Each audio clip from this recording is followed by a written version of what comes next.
Now let's get Alexis in here.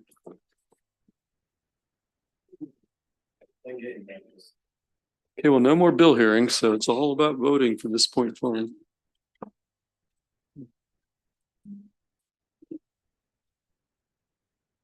Alexis in here will. Okay. Okay, folks, we do have, are we okay? Maury, are we streaming? Okay, we have we've got two lists, 43 and 44.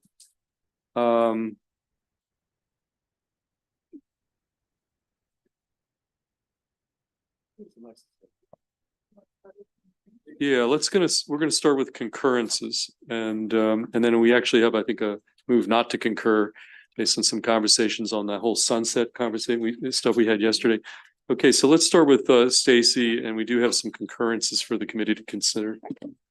So Senate Bill 480. And let's see, I don't remember the title here. So this emergency administration bill prohibits a person from threatening to harm an election official or an immediate family member of an election official because of the election official's role in administering the election process, with violations subject to penalties of imprisonment for up to 3 years and or a fine of $2,500. The Judiciary Committee amendments added by the Judiciary Committee to the House Bill 585, which this committee will be considering for a vote today. So the recommendation is to concur because the bills will be identical should this committee vote to adopt these amendments. So essentially what this committee did is, remember, we added to the definition of election official to include certain individuals who take the oath and to our election pages. They also added the council to the SBE board as an election official. So if the committee adopts that amendment today, then they will be in identical postures, and then this committee would vote to concur. Sorry? A clarifying question? Sure. Council to the elections board, the SBE board, or each of the 24 LBE No, boards? the State also? Board of Elections Council. So it's a Dan Coburn. Okay. Couldn't we? That's what they added. If you change it, then they will not be in identical postures, and then Yeah, why don't we? I don't think the Protect our county county. boards have a dedicated attorney general. We do. I mean, maybe not everybody does, but even if it's an attorney who gets hired as a contract person, which is what we do. They come to all the meetings, they show up, they were at the campus let's- location. Okay, why don't we do this? Let's take questions, and then we'll Yeah. have to decide if we want to maybe hold this and get more information if everybody's not satisfied. Yes, Senator Simonetti? Yeah, just the thought process, and if you know from the House side, but it was basically, we were hearing people were getting threatened and we wanted to protect them. So I guess my first question is legal counsel, as much as I love legal counsel, We are lovable. are they getting threatened? I mean, because there's a lot of other workers, I would imagine, at the state board. Why just single them out? They're not singled out, they're added to a lengthy list. Well, I mean, what's the list now? People who work at the election on election day, Pull it up here. but the one, I just have to dig into this a little. So the council would not just be election day, it would be any time, correct? Correct. So that's the one I'm saying, we said, the bill said the state board gets this protection. And then they added the council. And my question is, why specifically them and not other people at the state board? So the bill defines election official as the state administrator, a member of the state board, an employee of the state board, a county election director, a member of a local board, an employee of a local board, or an election judge. The Senate amendments, we said an election official includes an individual who takes the oath prescribed in Article 1, Section 9 of the Maryland Constitution to assist in administering an election, and 2, a page defined under a particular provision of law. Let's see here, and let me find the cross file, and that That was all the Senate bill, which you that just read? was all in the Senate bill. Uh-huh. And the House bill, which this committee will be considering today, added I misspoke. It's the council to state board and a council to a local board. So both of those have been added.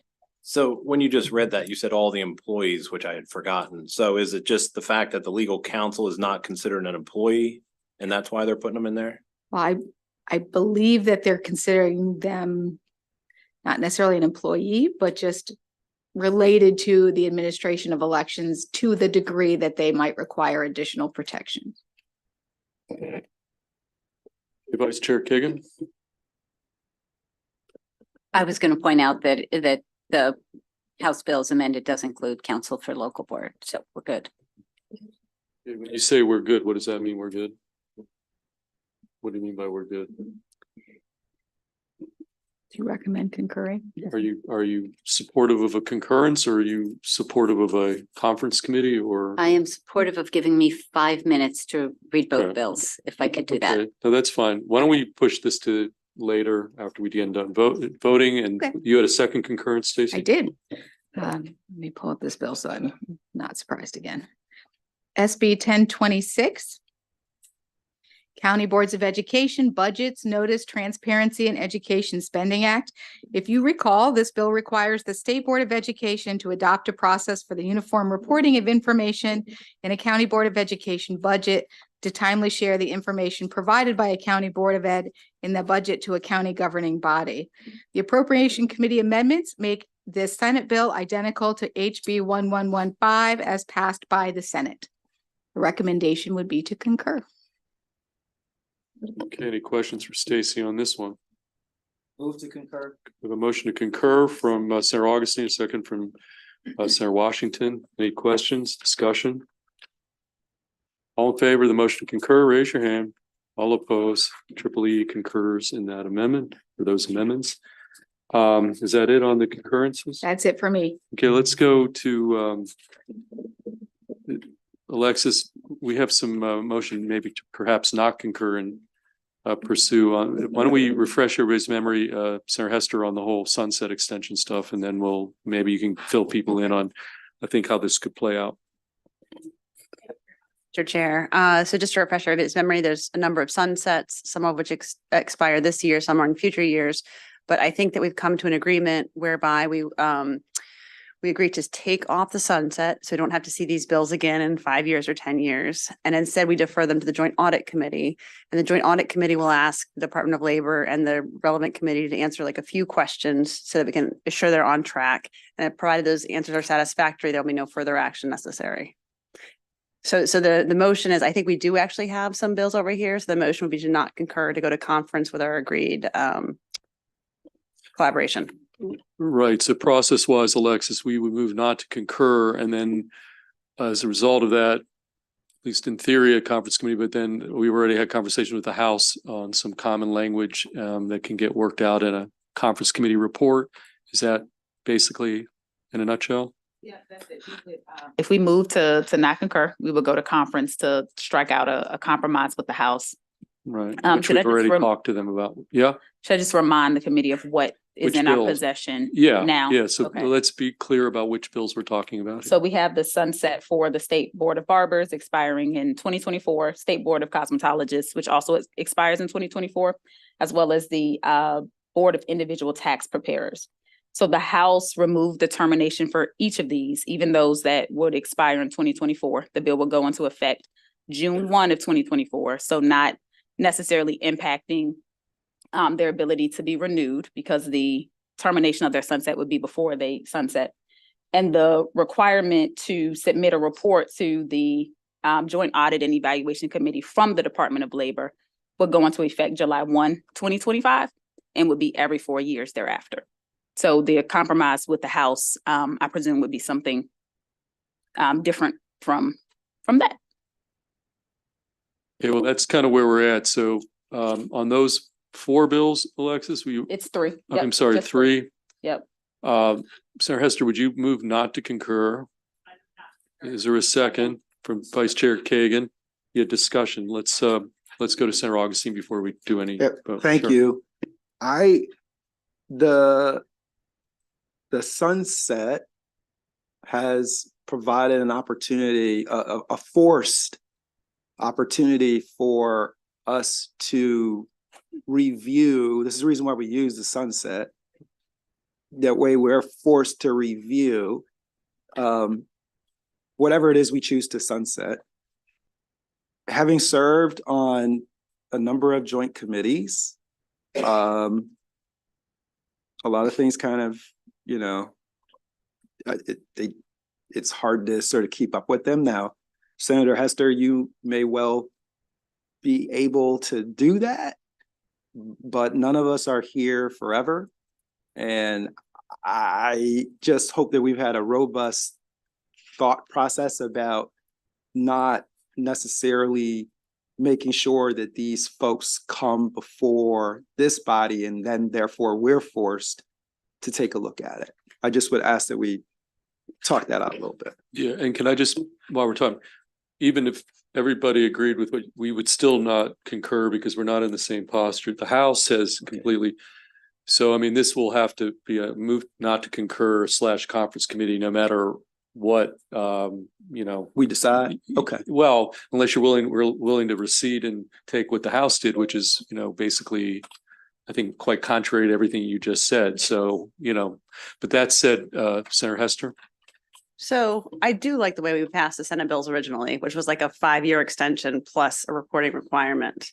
The problem is when Department of Labor was here with their 5 bills, they had nothing to share with us. Like I was asking them questions they could not answer.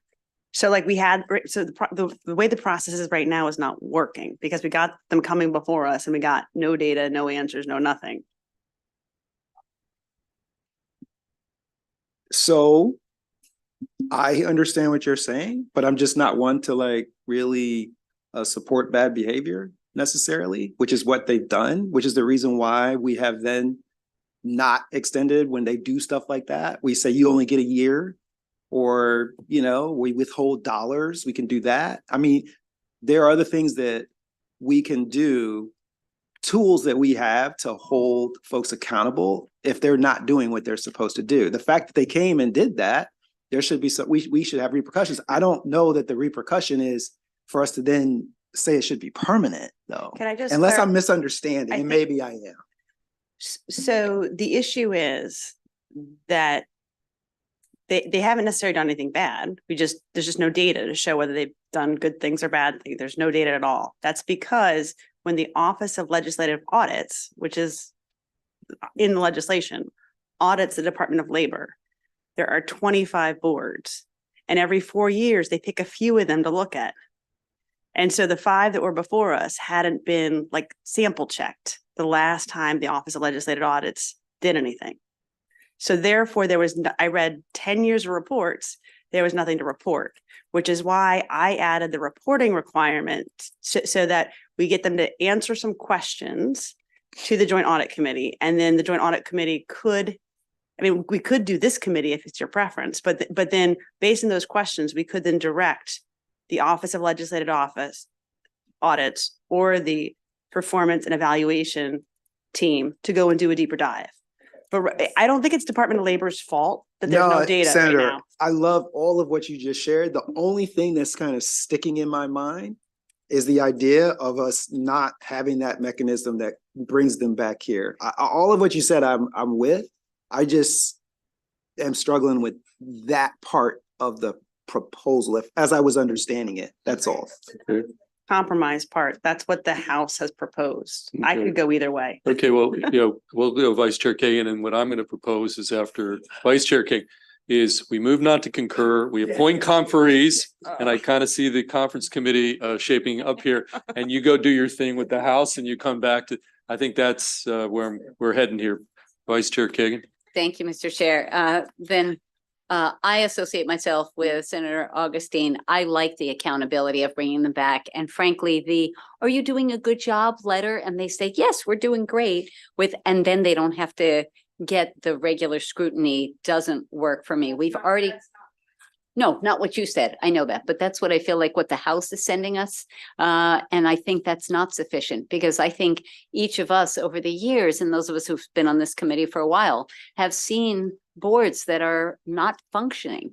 And this is our chance to hold them accountable. And so I actually as much of a time suck as they can be, and as much as most of them are no-brainers, I still think that's part of our job. And I think it's an important oversight role. So I Okay. agree with you, Mr. Chair. So I Okay, move so- not to concur. Okay, well, we had a motion not to concur from Senator Hester, a second from Vice Chair Kagan.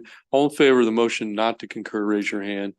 And as far as conferees, we're going to make Senator Hester, you're going to be the chair of this conference committee on the Senate side. We're going to put Senator Augustine, and we're okay. We got Kagan, Augustine, and Hester. We're sending our A team to do war with the House of Delegates over this sunset extension topic, which I know you all, that's why you ran for the state Senate. Okay. So everybody got that? We're good? Alexis, you got all that? Got it. Okay. All three conferences. Okay, we're good. Yep. Thank you. Yes. Two other sunset bills. Can we just clarify where Sure. they are? Oh, yeah. We're two other sunset bills that we have in our There's the possession. boilers, Department of Boilers, and there's the amusement park one. So amusement park wasn't a cross file, so that's HB 242. So we still have that in our possession. Boilerplates, I have to double check. We haven't gotten a concurrence from them. But let me check bill numbers to make sure I'm keeping track.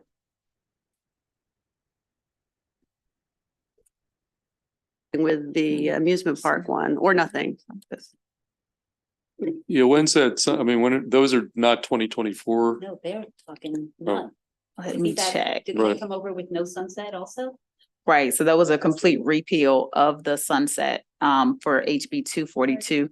And they're slated to terminate this year as well. So we have Amusement to Ride take Safety action. Advisory Board. Okay, so,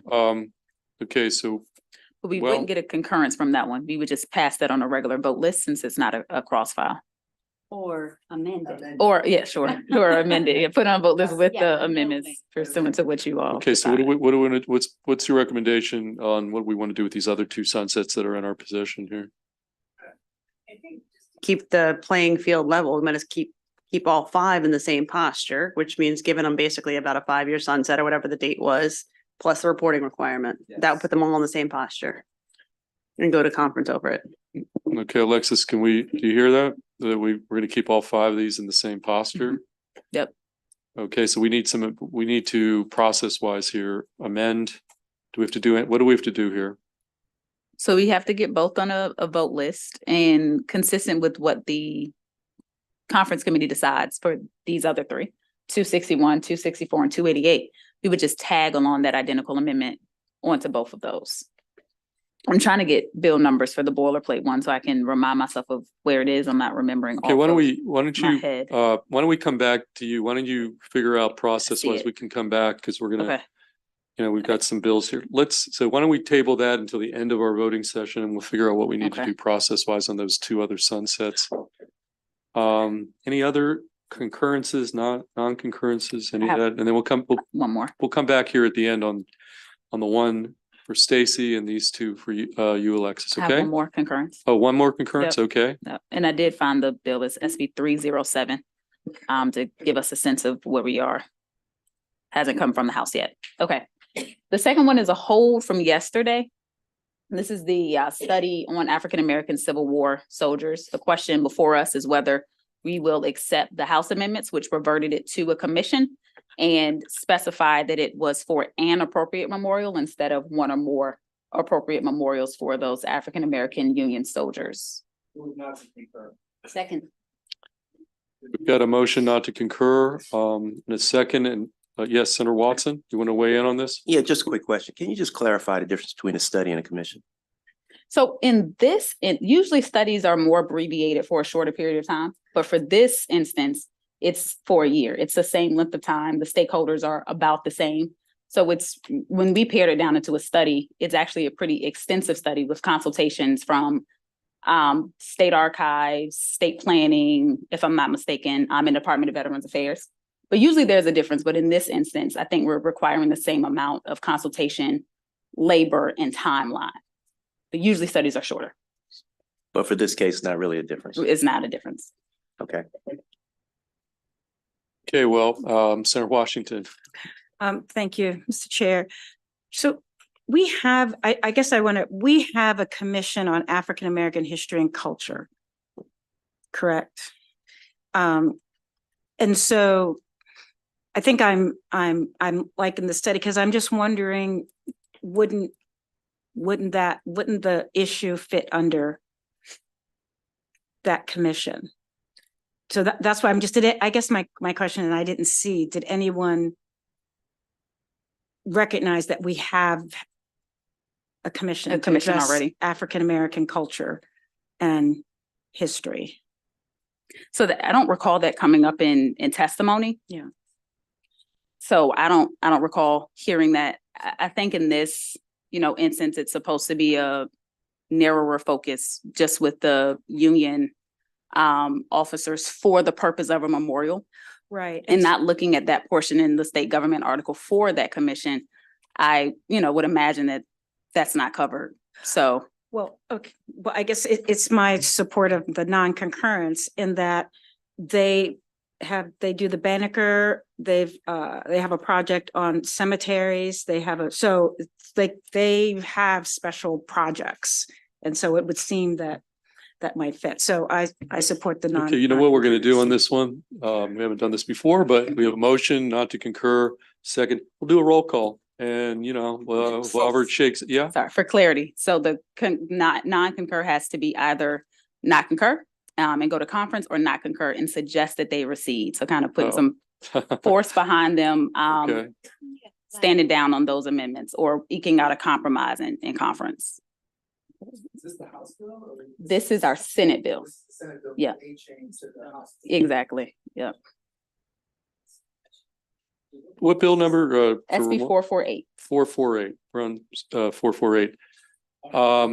Okay, so let's, question for Malcolm. To recall Augustine. on process, if we ask them to recede and they don't, Alexis, Say that if one we more ask them time. to recede and they don't, I think we automatically go to conference anyway. does it automatically go to conference? so. Or can we go automatically to conference by naming conferees or whatever? We can automatically go to conference now, right? But then so that would be skipping a step. Then we can send the request that they recede. If they say no, then we go to conference. So we have that extra layer before conference. But we're on Tuesday the 2nd right now already. You guys want to eliminate the middle step and I just, think we should. because of the timeline here? Yeah. Okay, so the motion to not concur, just to refine it, is motion to concur and request a conference Yes, sir. committee motion. Correct. That's my motion. And the second comes from the vice chair. So again, Sarah Watson brought up that maybe there's not a lot of difference between study and commission and, timeline. Okay, so we have the issue and we'll take a roll call, and if that's the will of the committee, that's the going to be the recommendation moving forward. How's that sound, guys? Okay, so Lemuria, again, the motion to not concur, requesting we go directly to conference committee is the recommendation. Okay. All right, Senator Kagan. Not concur. Senator- Aye. Senator Kagan, yes. Senator Augustine. Senator Augustine, yes. Senator Gallion. Senator Gallion, yes. Senator Watson.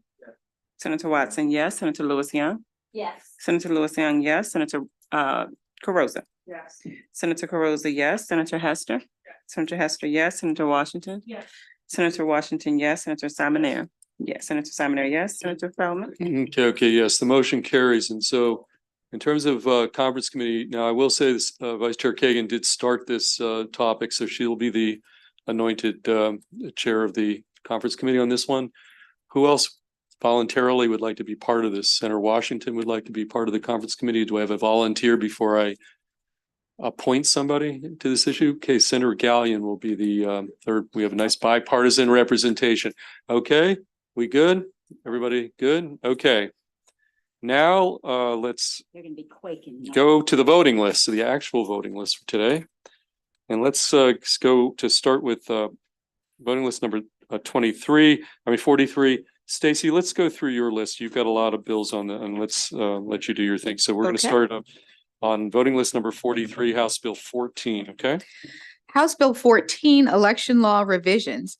This departmental bill makes changes to the state election law relating to information that clerks of specified courts report to the state administrator of elections, use of public buildings for early voting centers, and the ability of an incumbent member of a political party's central committee who is a candidate for a party office to act as a responsible officer of the central committee. So the cross file to Senate, this is the cross file to SB 271, but they are not identical. What the House did to the bill is when the Senate sent SB 271, there was a provision in there that allowed for an appeal process for officials who are responsible for public buildings to appeal a selection as an early voting site by a local board. The House expanded on that slightly by having provisions that was a little more prescriptive. They're not problematic. So this committee could accept that and just vote this bill favorable. Okay, so we have HB 14 in front of us. Questions on HB 14? We're 14. We're on voting list number 43, first bill on the list, House Bill 14. Mr. Chair. Vice Chair Kagan. Thank you, Mr. Chair. Stacy, I'm on page 2 and the process looks a little, I almost want to use demeaning. So the state board says we want to use your senior center or your community center. The locals say no. And on page 2, you've got to file an appeal within 14 days. You've got to show up at a hearing before the local board. The public official can appeal an adverse decision within another 7 days. The public official has an opportunity. It just sounds like a lot of, like we're asking our state folks to go to, you know, any county to. So that's not exactly what it means. So Okay, tell me. in this case, locals choose they make the site selection for early voting centers. In the Senate bill is passed over, it required the locals to establish appeals process so that, for example, if they came and asked for a recreation center, because as you know, early voting centers are like 10 days. They're very long. It's a long period of time. The process was a little less prescriptive. This process requires the state board to adopt regulations that establish the appeals process for these. And then they have a little more prescription in them and that they have to file within a specific 14 period days. of time. They have to allow them to be heard. That was what was in the Senate bill. They have to allow the public official to appeal within 7 days. That was added by the House. They allow the public official an opportunity to be heard publicly. That was added by the Senate. And they have to conclude the appeals process. It says at least 7 months. In the Senate bill, it was 8 months. But none of these are terrible additions. They're just a little more prescriptive than what the Senate had originally sent over.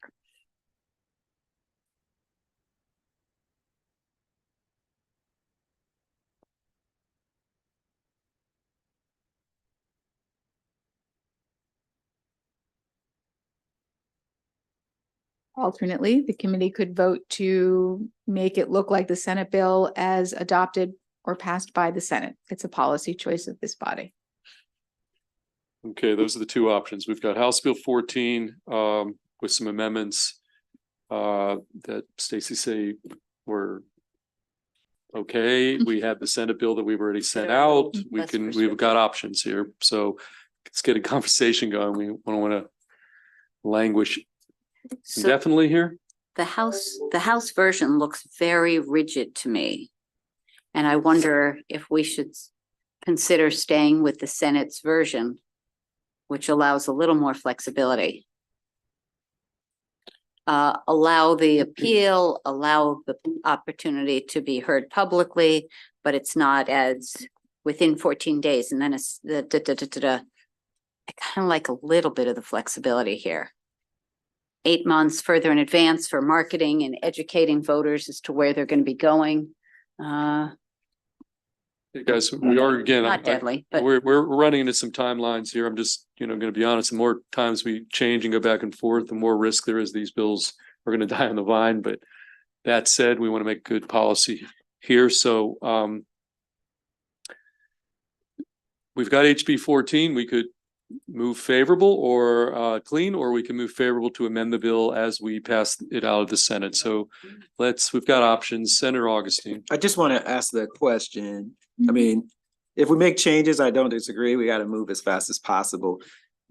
Did this come from the state board? And if so, have they told us where they are. I mean, I see that there's testimony. I had a conversation with Jared about the bill, the House bill in this posture, and he said he was fine with it. But what did he say about the Senate bill? He was fine with that too. Okay. I was just trying So to where's get that? us somewhere with Okay, it. that got us nowhere. So, okay, I think we stick with the Senate version. We okay. passed Does it. anybody have a different opinion? Just so I know, kind of get a pulse of the committee before we do anything. Anybody have an opinion? Or based on Jared Damaris, nobody has an opinion on either version? Okay, are you make a motion to amend the House bill to look like the Senate bill? Is that what So you're moved. sort of implying here? Correct. Okay. Is there a second from Senator Lewis Young? Okay, any discussion? Difference of opinion? Seeing none, all in favor of the motion to amend House Bill 14 to look like the Senate bill, raise your hand. All opposed, that leaves us with House Bill 14 as amended. Is there a motion? So moved. Second from Senator Lewis Young. All in favor of House Bill 14 as amended to look like the Senate bill, raise your hand. All opposed, that motion carries. Let's next move to House Bill 86. Yes, yeah, House Bill 86. Stacy? House Bill 86, Public and Non-Public Schools Bronchodilators Use Availability Training and Policies. The bill requires the Maryland State Department of Health, in consultation with local boards of education, to establish a policy for public schools to authorize the school nurse and designated school personnel to administer a bronchodilator to a student who is determined by an individual with specified training to be or perceived to be experiencing asthma-related symptoms or is perceived to be in respiratory distress.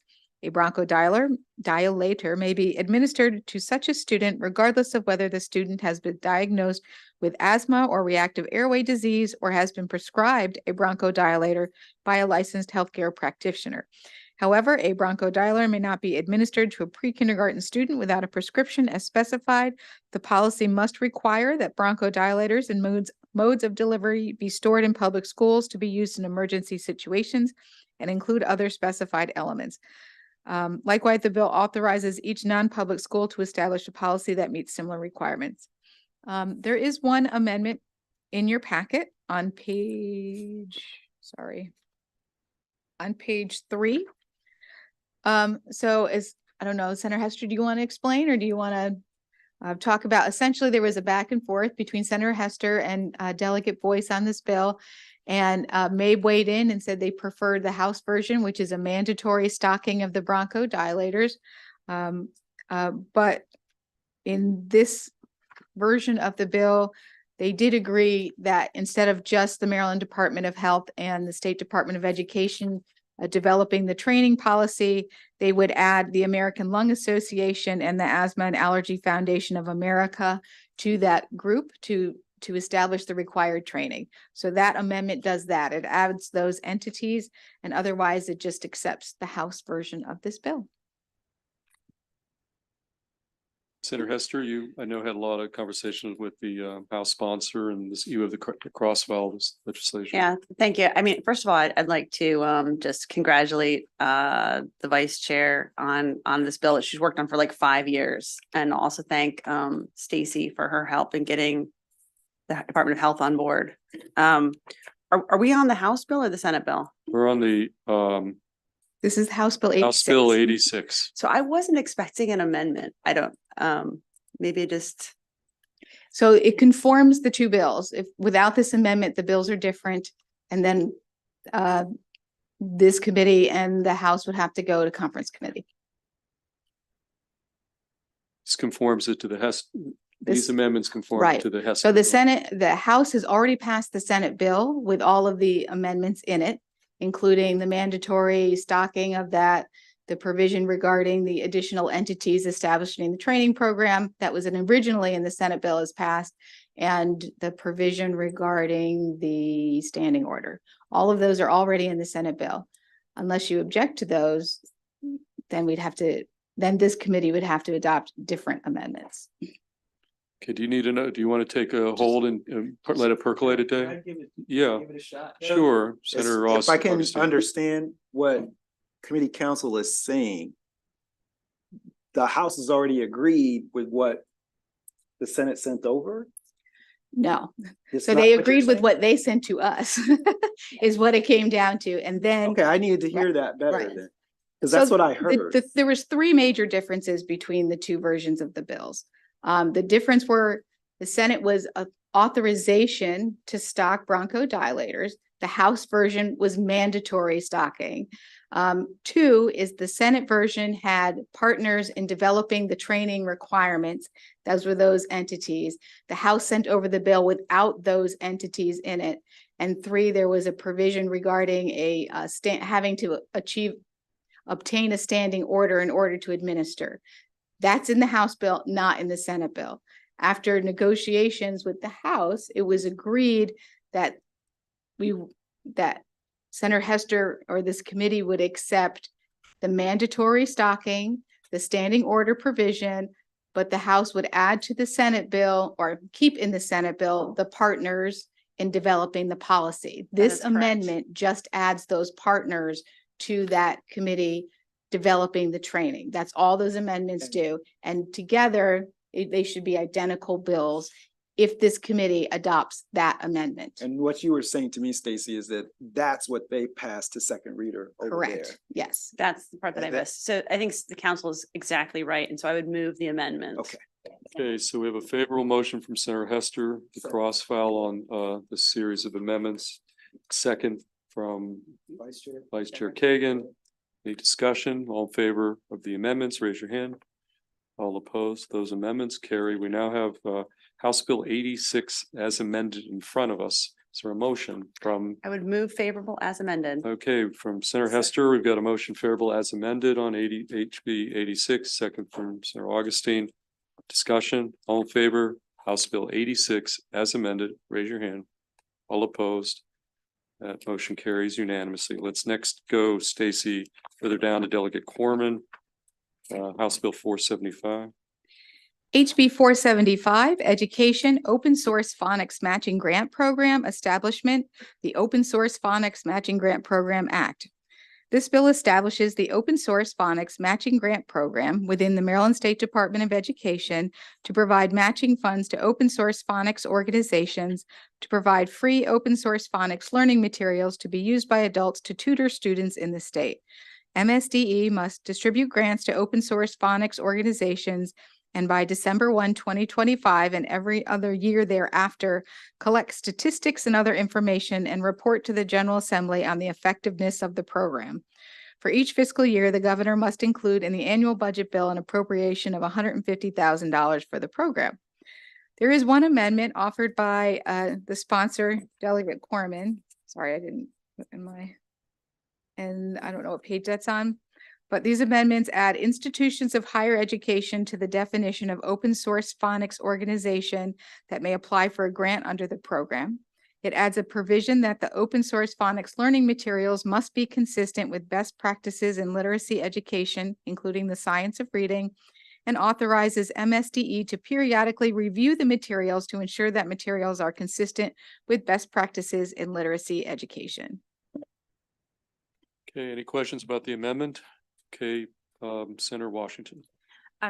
Again, I like the idea, but I can't ignore, and just wondering if we addressed MSDE's opposition, which is written a strong opposition around reviewing and evaluating the grant program, and that they're saying that they'd have to review the materials and that it introduces risk of distributing unreviewed materials. Okay, So can I you- think the sponsor had conversations with MSDE and hopefully these, at least he represented that these amendments altered MSDE's position, but I think Stacy may have some information along those lines as well. Live with it. Oh, so, okay, great. I don't think they're opposed. They can live with it. So, okay, any further discussion on the amendment? Vice Chair Kagan. Thank you. It does indicate on page 3, for each fiscal year, the governor shall include in the annual budget bill an appropriation of $150K to the program. We haven't seen a lot of that. We've been seeing a lot of mays, and I just I assume since it's a modest number that It's we under don't the, even think about it's it. under the 250 and, Right. you know, obviously cleared. It's not jointly signed to budget and tax, so Right. I don't know that that's that I was germane. just curious. Okay, any further discussion? Okay, anybody want to move that single amendment? Senator Washington moves the amendment. Second from Senator Augustine. All in favor of the amendment? Raise your hand on House Bill 475. All opposed? Okay, the amendment carries. We've got House Bill 475 as amended in front of us. Is there a motion favorable on the bill as amended? Okay, Senator Washington favorable, second from Senator Kagan. Discussion. All in favor, House Bill 475 as amended, raise your hand. All opposed, bill carries unanimously. Stacy, let's stay with you. House Bill 506. House Bill 506, Sexual Harassment Prevention Training, Morgan State University and St. Mary's College of Maryland, training format. This bill authorizes Morgan State University and St. Mary's College of Maryland for the sexual harassment prevention training that is required under current state law for state employees to provide training that consists of webinar, computer-based, or online training. If the training is delivered using one of these methods, it must also include an evaluative component that ensures employee engagement in the training and assesses employee comprehension of training objectives. There are no amendments. Okay, questions? We have a favorable motion from Senator Kagan. Second from Senator Augustine. Discussion on House Bill 506 clean. Okay, all in favor of House Bill 506 clean, no amendments, raise your hand. All opposed? Motion carries unanimously. Stacy, let's stay with you down to Speaker's Bill, House Bill 585. House Bill 585, Protecting Election Officials Act of 2024. This is the bill that was the subject of the earlier concurrence. This administration bill prohibits a person from threatening to harm an election official or an immediate family member of an election official because of the election official's role in administering the election process, with violations subject to penalties of imprisonment for up to 3 years and/or a fine of $2,500. So as discussed earlier, this is in a slightly different posture than SB 480. The judiciary added the council for the state board and the local boards to the list of election officials. And the amendment that you'll find on page 21 of your packet would add the Senate amendment that this committee added to the Senate version of the bill. And that way the bills would be identical. Okay, questions for Stacy about what she just described as far as an amendment and making it identical to the Senate bill. Any questions on that? I have my, Vice Chair Kagan? thank you. Thank you, Stacy. Yes, I was concerned about the fact that our bill was an emergency and theirs was not, and that they removed election official definition, which makes it broader. So if it's that and adding legal counsel for the state and county, I think that's the best of both worlds. They take the best of ours and we take the best of theirs. Okay, so you So wanna move I'd that like to amendment? move the amendment on page 21. Okay, we got a favorable motion from the Vice Chair, a second from Senator Augustine on the amendment to House Bill 585. Discussion, conversation, all in favor of the amendment, raise your hand. All opposed, that amendment carries. We now have House Bill 585 as amended in front of us. Is there a motion? Favorable from Vice Chair Kagan, second from Senator Augustine. Discussion, all in favor of House Bill 585 as amended, raise your hand. All opposed, bill carries unanimously. Let's stay with you, Stacy. Let's go to the back page. And we're going to go to House Bill 811. House Bill 811, Higher Education Financial Wellbeing Pilot Program Establishment. This bill establishes the Financial Wellbeing Pilot Program at the University of Maryland College Park campus and the Morgan State University. The program's purpose is to provide comprehensive financial guidance, support, and coaching to help students, one, facing significant personal financial burdens, complex student loan debts, or high levels of financial anxiety, or two, lacking in financial literacy, knowledge, or skills. The program must be jointly administered by the Maryland Higher Education Commission, University of Maryland College Park, and MSU, Morgan State University. By August 1, 2024, MSU and UMCP must each hire one full-time financial well-being coach to provide personalized financial coaching services to students who may benefit from such services. Additionally, UMCP and MSU must create a system to identify students for the program. The bill requires interim and final reports from UMCP, MSU, and MHEC on the program's status and effectiveness. There are no amendments. Okay, got a favorable motion from Senator Gallion on HB 811. There are no amendments. Question from Vice Chair Kagan. Thank you. I see that it's University of Maryland and never mind. I remember from the hearing. Thank you. Okay, Senator Washington. Okay, so I have some concerns. One, is there any funding? I should ask, is there funding associated with this? No, they Yeah. each have to provide that And with their own funds. And Morgan State University said that they would support if there was funding. I also I'm unclear as to why it's College Park in Morgan. She did talk about that. That's what I was. Yeah, so I guess I guess we have a motion favorable on the on the table to discuss, but I will say I'm that not came up sure. at the hearing pretty extensively. She Yeah. had a pretty lengthy explanation. I think even Senator Watson pressed her on there. Were you here at that hearing? yeah, I heard Okay. that. Okay, I heard the explanation. Okay, It's fair still, no, just ask. Yeah. Okay, well, so without the funding and okay, further discussion. Again, there are no amendments, so we just have a bill in front of us and a motion. Was there a second? Yeah. It was second. Okay, so just further discussion, questions. Otherwise, we'll just do a roll call and see where we are. There may be, dissenting votes. Okay, Lemuria, we've got House Bill 811, favorable, clean, no amendments. Well, let's do a roll call on this one. All right, Senator Kagan. Aye. Senator Kagan, yes. Senator Augustine. Senator Augustine abstains. Is that right? So Senator Gallion. Yes. Senator Gallion, yes. Senator Watson. Yeah. Senator Watson, yes. Senator Lewis Young. Yes. Senator Lewis Young, yes. Senator Carozza. Yes. Senator Carozza, yes. Senator Hester. Yes. Senator Hester, yes. Senator Washington. No. Senator Washington, no. Senator Simoner. Senator Simoner, yes. Senator Feldman. Okay, yes, so that bill passes 8 to 1 nay, 1 pass. Again, House Bill 811. Let's go down to Oh my God, seriously? what?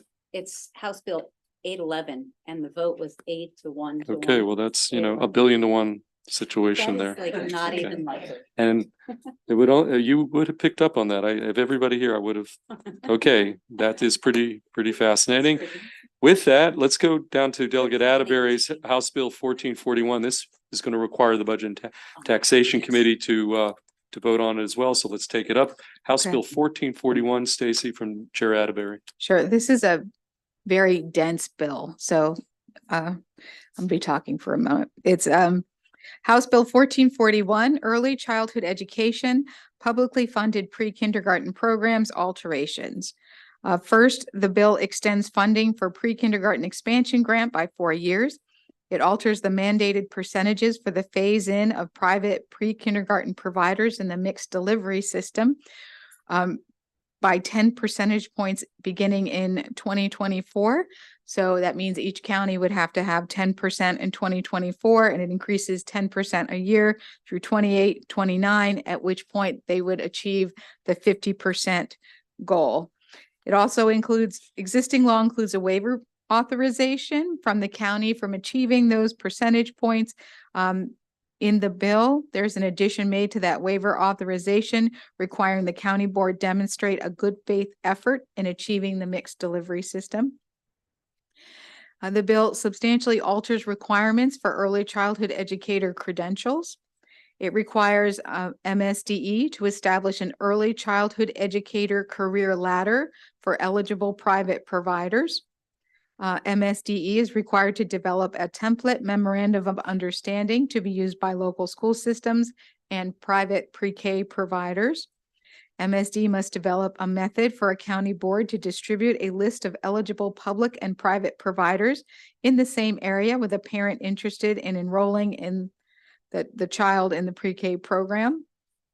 It authorizes a county board to lease space for pre-K programs. It requires MSD to establish a program to aid pre-K providers in meeting the requirements of the law to obtain funding under the pre-K program.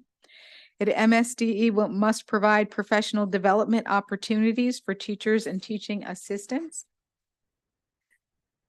The MSD must also provide technical support for meeting requirements to enroll in child care support programs and assistance with implementing early childhood curriculum standards. It requires MSDE to publish a list of eligible private providers in each local school system on its website and distribute a list to specified entities and organizations in certain geographic areas. Requires MSDE to publicize the availability of publicly funded pre-K programs to the public. The Maryland Child Care Credential Program increases funding through fiscal year 2026. And it rolls in the changes to the Child Care Career and Professional Development Fund that were passed in SB 500. There are one set of amendments. They begin on page 42 of your packet. What these amendments do is they alter the grandfathering clause for qualifications for private pre-K provider teaching assistants. They remove some out-year funding requirements for various pre-K related funding programs, and they make other minor corrections. There's a lot there. Questions for Stacy on that package of amendments? Senator Gallion, then Senator Carosa, and Senator Hester. And then folks, I know the governor's teams patiently went, we're gonna take your bill up next. So we're not gonna, you're not gonna have to sleep here or anything like that. Okay, Senator Gallion. Thank you, Mr. Chair. So with the amendments, it sounded like that would reduce the call. I was just looking at the fiscal and it's a mandated appropriation of starting FY 27, like close to 6 million, and jumps all the way up to close to 14 million FY 29. So that would be on top of what we're already, the Kerwin funding, correct? Or did the amendments change and will reduce that number? They do reduce that number because a lot of the provisions in this bill extend funding for various programs for quite a number of years, and those were stricken in those amendments.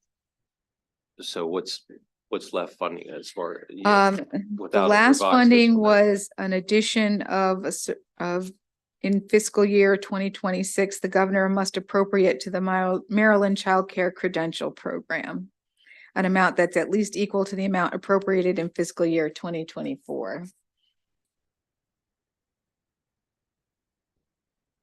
Which, do we know how much is that amount? Do we know?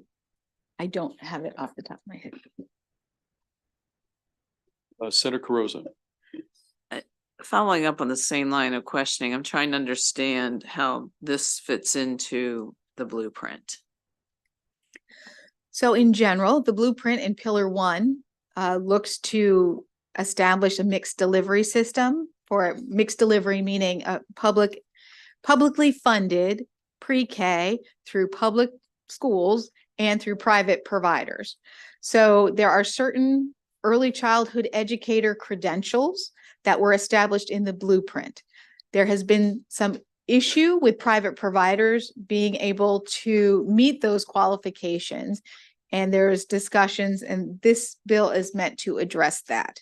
So it makes some changes for private eligible pre-K providers. It gives them an additional pathway to qualify as a lead teacher or as a teaching assistant. That's an excellent explanation.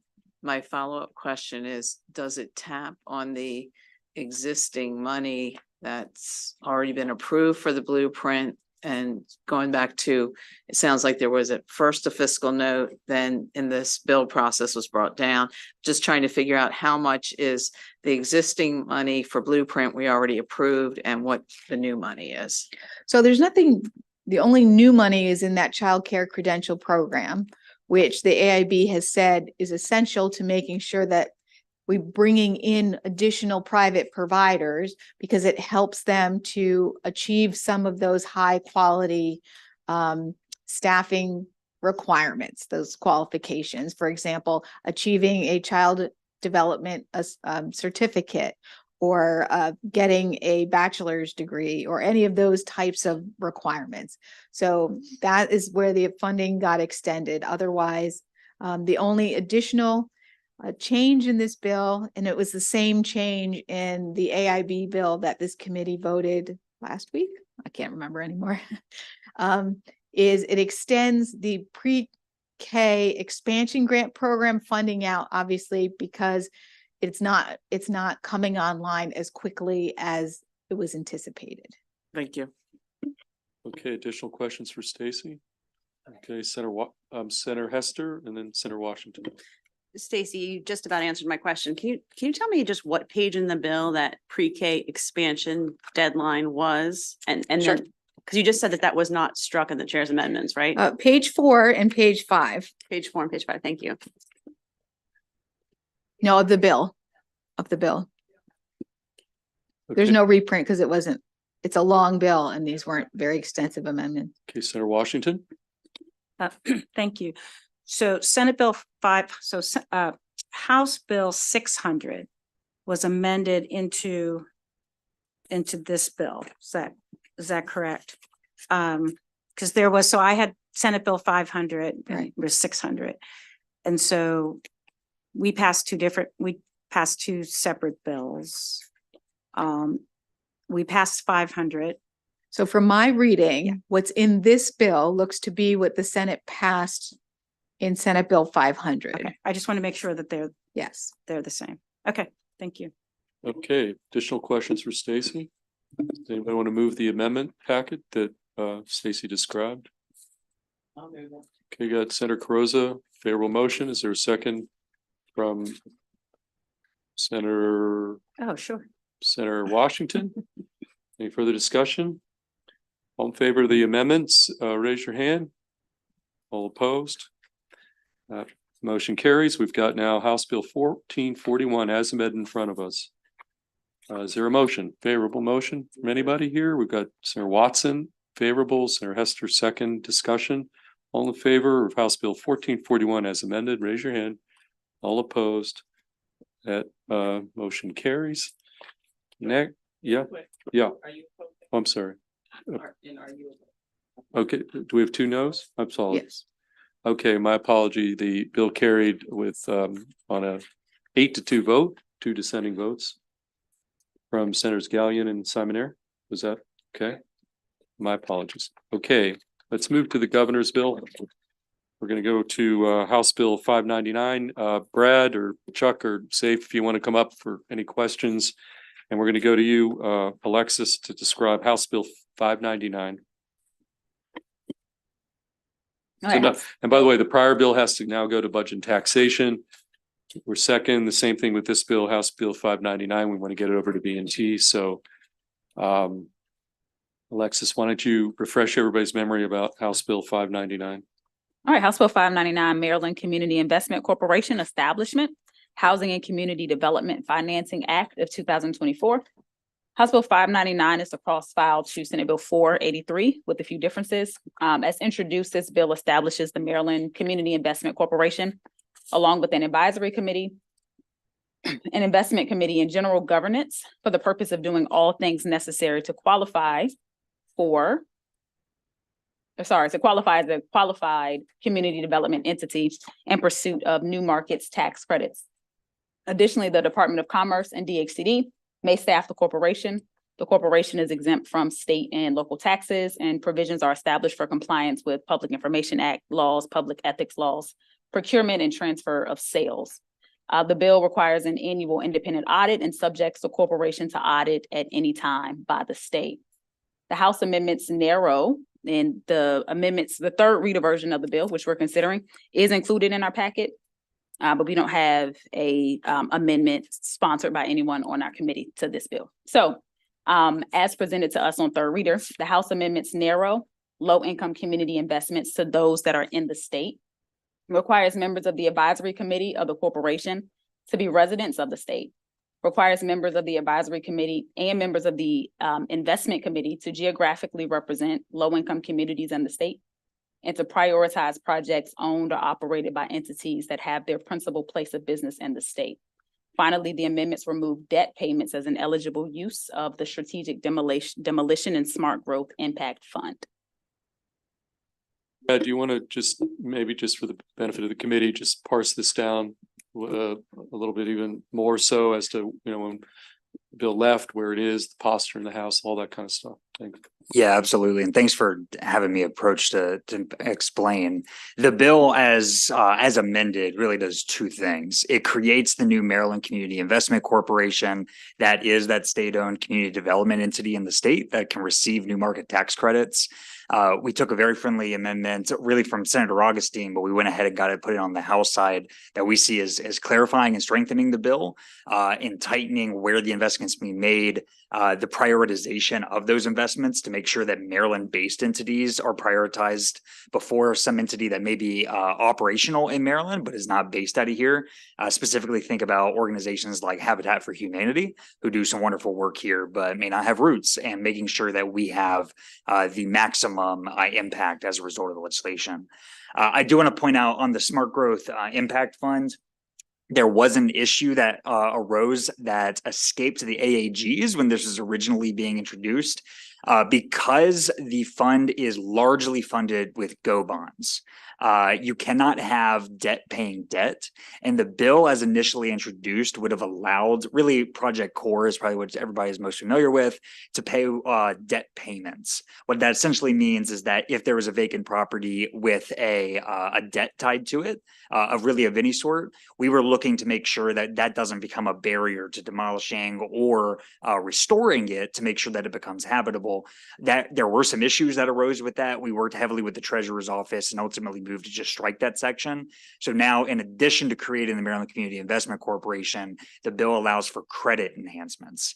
And what that means is essentially we have $40 million in the Project Core. You may be able to take some portion of that and say, okay, we can use this to kind of leverage more debt, right? So you take this and you say this will secure a loan, and you can turn that $40 million into some multiply of that, right? So you might go 5 times further. This is really an intent to, particularly looking at the vacants in Baltimore, expedite the mitigation and expedite kind of the other uses of the fund statewide. Okay, let's take some questions either for Alexis or Brad. We're going to start with Senator Augustine. Thank you, Chair Feldman. I just want to thank Chuck and Brad for working with me on that. I'm grateful for that. It's not my question, but you all know I'm going to hear it anyway about the property owning in there, that it's still in there, right? That's right. What was the rationale for that? Because I'm going to hear the question. So yeah, that is something that is really just flexibility for the entity to be able to channel that money through and also own things like its own office space. Frankly, we looked at how TEDCO and MEDCO were developed. They have the same language built in for that flexibility. Okay. So we rolled it in after that model. Okay, thank you. I appreciate it. And like I said, I appreciate you guys incorporating what we talked about. Of course. Thank you. Thank you. Okay, any additional questions for the, again, for Alexis on the amendments? Right now, we just have the amendments that Alexis described. Okay, Senator Augustine's moved these amendments. It's just the bill. Sorry, it's just a bill. So we would, woven into the House bill, so we would just. Oh, it's the House bill. Favorable. Oh, my apologies. Yep, okay. Exactly. So it's just the bill clean? That's right. Okay, so we got a motion favorable from Senator Augustine on a House Bill 599 clean. Is there a second? We taking a second from Senator Washington. Discussion. Okay, we're gonna Lamar, we're gonna do a roll call on this one. House Bill 599, motion favorable, clean, and we're gonna do a roll call on this All right, Senator Kagan. Aye. Senator Kagan, yes. Senator Augustine. Yes. Senator Augustine, yes. Senator Gallion. No. Senator Gallion, no. Senator Watson. Yes. Senator Watson, yes. Senator Lewis Young. Senator Lewis Young, yes. Senator Carozza. Yes. Senator Carozza, yes. Senator Hester. Yes. Senator Hester, yes. Senator Washington. Yes. Senator Washington, yes. Senator Simonaire. No. Senator Simonaire, no. Senator Feldman. Yes, bill carries 8-2. Thank you. And now we're going to go to another governor's bill, Senate bill, House Bill 581 on the permits, the Transparent Government Act of 2024. We're going to go back to you, Alexis. Again, House Bill 581, also from the governor. All right, House Bill 581, State Government Permits, Licenses, and Certificates Processing Transparent Government Act of 2024. If you recall yesterday, we moved to concur with the changes to Senate Bill 472.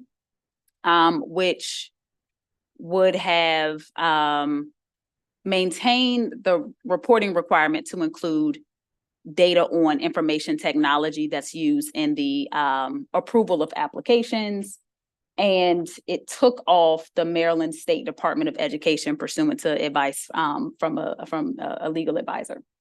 So the House bill was not amended, even though the House bill does remove the State Department of Education as a principal agency. We don't have that issue anymore, but it does not have the reporting requirement on information technology systems that are used. There is an amendment that has been sponsored by the chair to fix that. And that is on page 15 of our packet. So looking at actually page 17, after line 4, this talks about the application acceptance methods to include the current information technology system that's used. So if we adopt this amendment, this bill will be in the current posture of Senate Bill 472 as we concurred yesterday. Okay, does everyone understand that? These amendments will put it in the same posture as the bill that passed, the Senate bill that we took up. Any question? We got a motion on the amendment from Senator Augustine, a second from Vice Chair Kagan. Discussion on this amendment, conforming amendment. All in favor of the amendment, raise your hand. All opposed, that amendment carries. We now have House Bill 581 in front of us as amended. Okay, we've got a motion from Senator Augustine, favorable on the bill as amended. Is there a second? Second from Senator Washington. Again, let's just on all these governor bills, I just want to make clear where everybody is. We're going to take a roll call again on specifically House Bill 581 as amended. We'll do a roll call again. Okay, Senator Kagan. Aye. Senator Kagan, yes. Senator Augustine. Yes. Senator Augustine, yes. Senator Gallion. Senator Gallion, yes. Senator Watson. Yes. Senator Watson, yes. Senator Lewis Young. Yeah. Senator Lewis Young, yes. Senator Carozza. Yes. Senator Carozza, yes. Senator Hester. Senator Hester, yes. Senator Washington. Yes. Senator Washington, yes. Senator Simoneau. Senator Simoneau, yes. And Senator Feldman. Yes, that bill carries unanimously. Stacy, let's just go left off one before we went to the governor's bills. On the very back page, the bill that we had Treasurer Davis here on, campaign finance bill, House Bill 1503. Why don't we pick that up at the end there? Election law, campaign, I don't know what the bill number is here. House Bill 1503. Thank you, sir.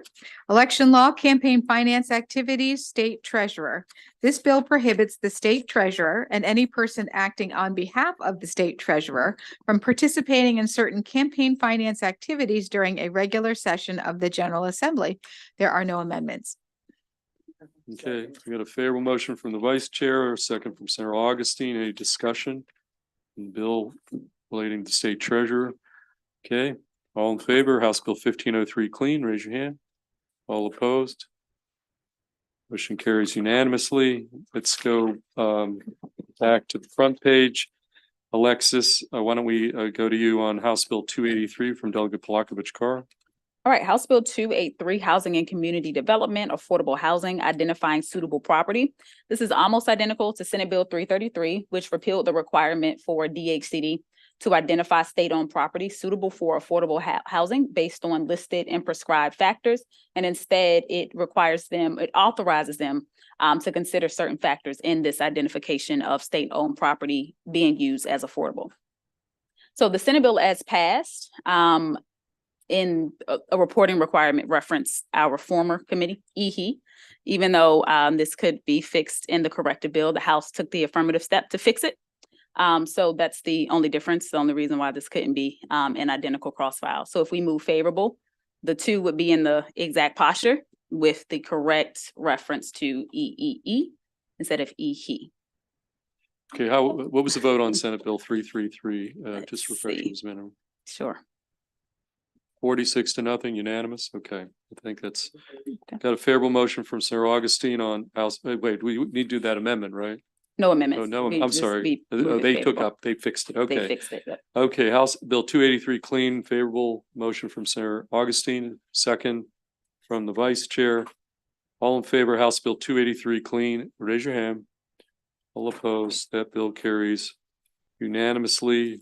Dare, we're gonna get you involved now again. We're gonna start with House Bill 152 from Delegate Boyce. Sure. House Bill 152, Department of the Environment Study on Death Care and Funeral Practices.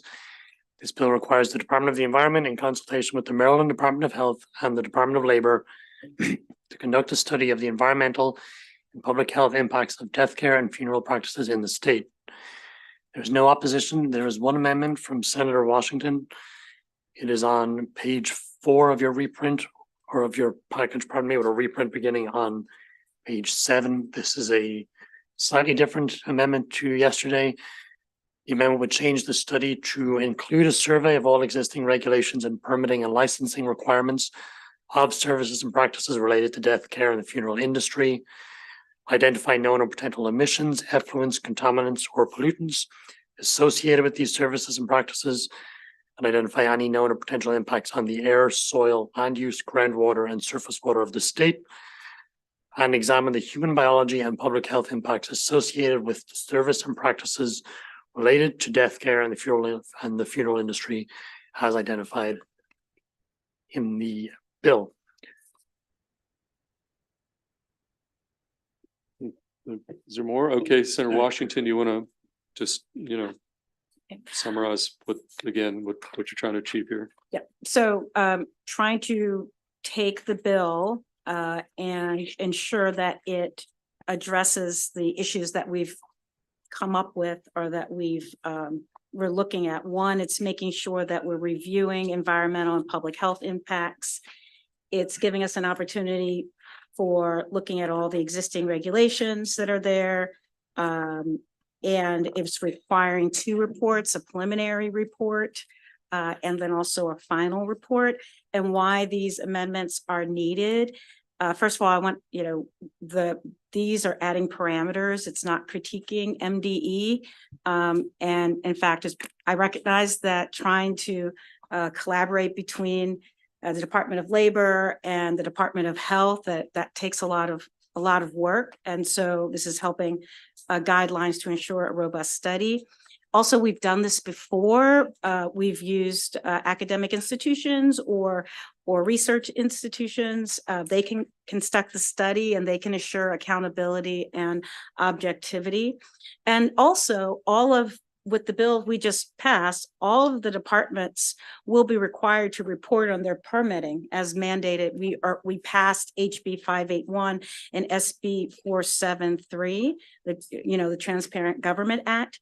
So the first part of what we're asking for in a report is already being mandated under that bill. So I just think adding these components, and so I move for a favorable, adoption. We go to Senator Augustine. Oh, I should also say I spoke with the Budget Committee and alerted them, and he said just send them the bill. And I explained what it would cost in the past. So I don't think they have a problem. Yeah, no, that's exactly where I was gonna go, was just to be aware what I would not, I'm fearful, because this has happened to me, where we pass something here when it's got an outside consultant or something like that, and if it's not in the budget, then the agency's like, we don't have a way to pay for it. So I'm glad that that's the only thing. So I'm supportive of what you're doing. I just want to make sure that we do cover that base so that we can get this back in a time. Absolutely. Yep. Okay. Okay, again, maybe to the point here, you say you communicated with who? With the chair. With So- Chair Ghizzoni? Yes, I did. Okay.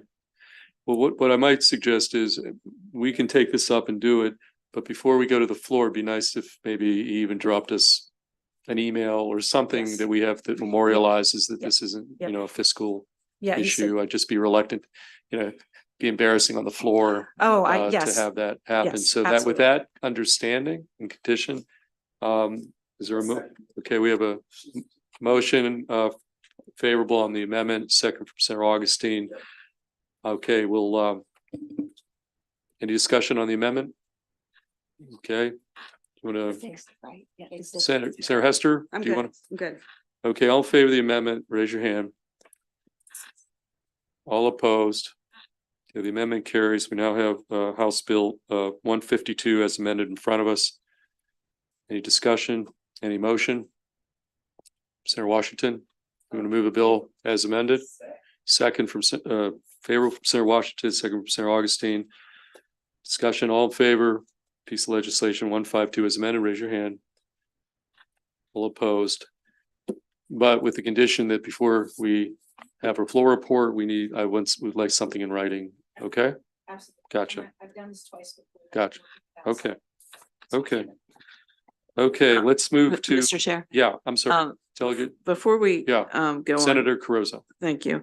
Before we go on to the next bill, I think I got two of the housing bills mixed up. I wanted to keep my vote as a yay on HB 599, but I'm a nay on HB 283. Okay, so House Bill 283, Lemuria, why don't you reflect that that's now a nay and not a yay? You got that? I'm sorry, the housing bills. No, that's popped on fine. me. Okay, we're good? Yeah. Okay, that's recorded. And we don't even ask for a form. I mean, I could insist that you have to do a form, but we won't do that here. Okay, now let's go down to House Bill 512, Dara, another Delegate Boyce Bill 512. House Bill 512, Natural Resources, Fish and Fisheries Reporting Requirements. You also should have in front of you as a standalone document. This wasn't on a voting list.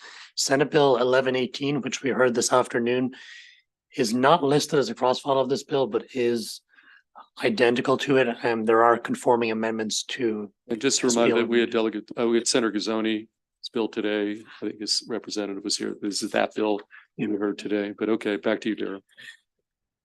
So what House Bill 512 does in its current posture and what Senate Bill 1118 would do if amended would be to modify the manner in which persons engaged in the business of packing or dealing in any fish resource within the jurisdiction of the Department of Natural Resources and persons licensed by the department to catch the fish resource must submit required reports to the department.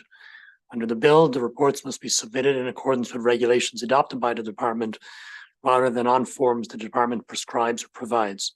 It will also require persons licensed to fish recreationally under an angler's license or a Chesapeake Bay and coastal sport fishing license to submit any report required in accordance with the department's regulations. The bill passed the House unanimously.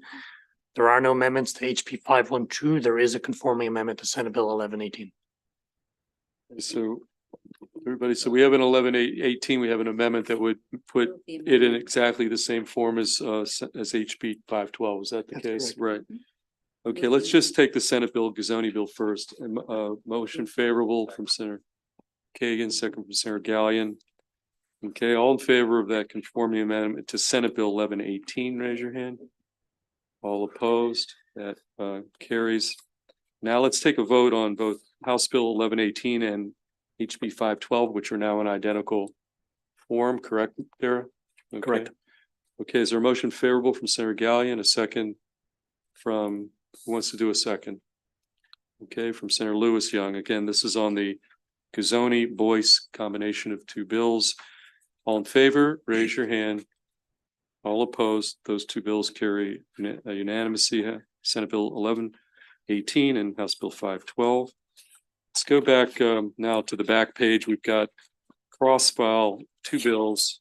On one list, you've got list 44. It's Senator Mouth's SB 1140, and then Delegate Stein, HB 07. Quite a combination of cross-files of the old Mouth-Stein tandem. Okay, Dara, why don't you let's take up the Senate bill first, Senator Yep. Mouth's.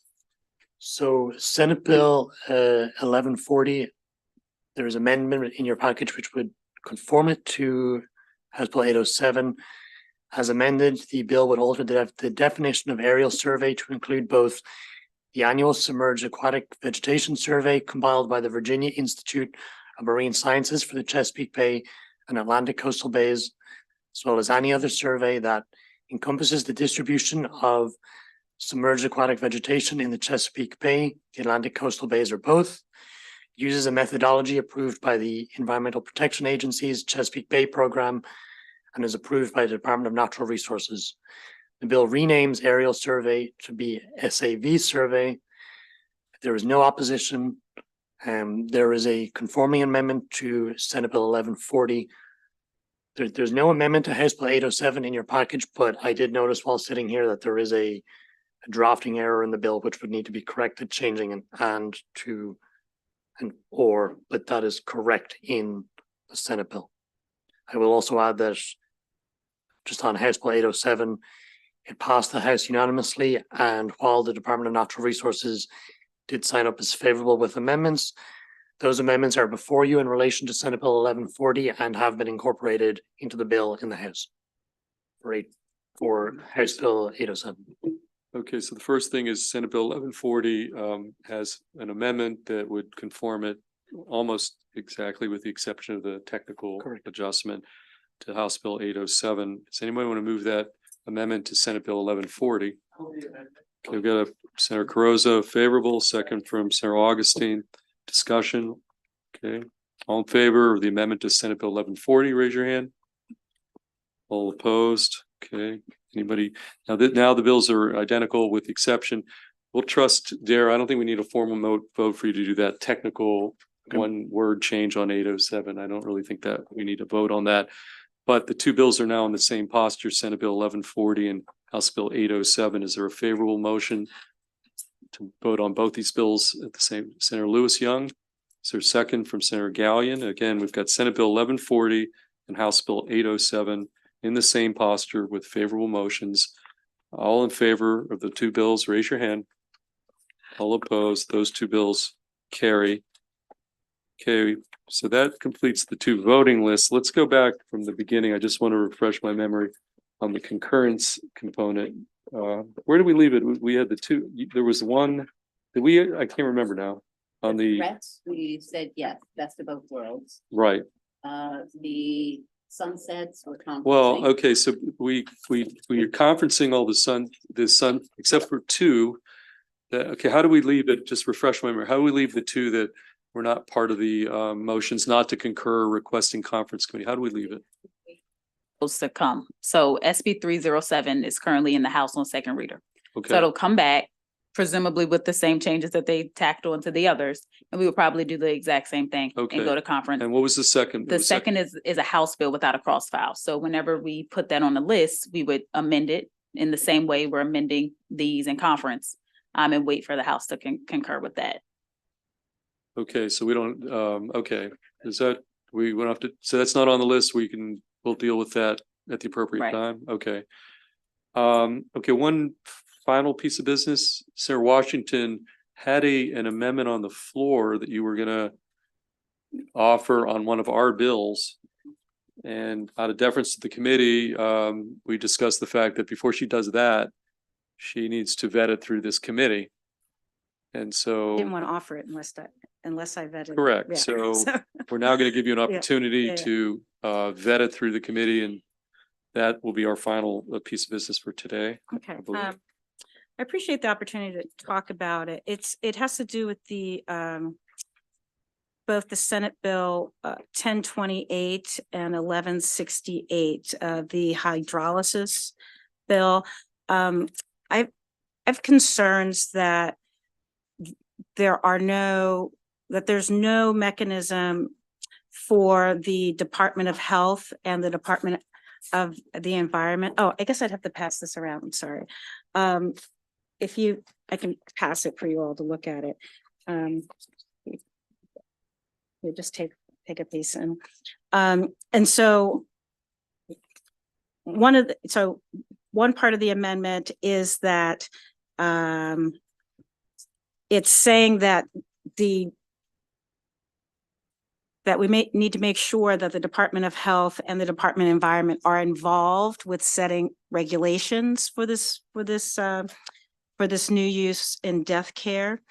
And that there needs to be considerations about the facilities themselves, which are permitting. And so as drafted, there is nothing that addresses the environmental regulation that is found in every other death care practice. In other words, there are permitting, air quality permits, there's water there are things that are associated with every other practice. And there's no requirement in allowing this new practice to occur that requires that the regulations get established in partnership at the very least with the Department of Health and the environment. So that was my concern and why I drafted these bills. I feel in passing my amendments to HB 152, I feel more comfortable that MDE will need to look at all the practices, including hydrolysis. And also in this amendment, we do require them to recommend regulations consistent. So I don't think we need it, but and so I'm not going to put it forward, but I am going to share it with you all because we do need to think about death care and the acceleration of new practices and some old practices that are increasing their regulation, and that we have this space around permitting where we have the business that is permitted, and then there's the permits that are supposed to protect public health. And in a number of the bills that we are seeing, even in the processing, the Transparency of Government Act, there is discussion about increasing the rate of turnaround and making sure that permits don't take long and that we remove obstacles for businesses to get a permit, but no discussion about the role that permits play in protecting public health. And so we need to, I would like us to think about this, and that we have an opportunity to look out for that when we get these permitting bills, that we have to make sure that the extent MDE and that the health considerations are made. So, Mr. Chair, I'm not proposing the bill, but the amendment, but I would just would like it for this to be a topic that we look at as a committee, death services. Yeah, I think this whole death care industry topic, this session rose in profile. I mean, honestly, I don't, between the cremation subject that you took the lead on and even the bills we have on the floor, this was not a topic on my radar, and yet the demographics, the growth, I mean, you cited some statistics today. So I don't think we're emerging from this session without a heightened awareness of this topic broadly, and you've been in the middle of it. Okay, well, thank you for that. We do have two loose ends. I apologize. Back to Stacy. First, on the election, one of the bills we do need to move to concur, I believe. Just refresh everybody's as memory. we said, the concurrence is for SB 480. In its current posture, it would be identical to HB 585 as just amended by this committee. So the recommendation would be to concur, and the bills would be identical. 585. Did I say it wrong? It's SB 480 and HB 585. No, we held it to the end. We didn't take a formal, you said that, and then we didn't actually take I a, made a motion. okay, well, let's redo it. Motion to concur. Second. Second from Senator Augustine. All in favor of the motion to concur, raise your hand. All opposed? Motion carries unanimously. And then finally, on the program approval bill that, if you recall, we were at odds with the House. That, the House Bill 1244. correct. So the motion is to not concur, or the recommendation is to not concur. The House added amendments that were not reviewed during the program approval work group process. And there is disagreement as to whether these should stay or not. And I think we went through this with the Senate bill about we're going to have to have a conference committee on this one. But for now, well, we haven't decided what. Who's on the commission?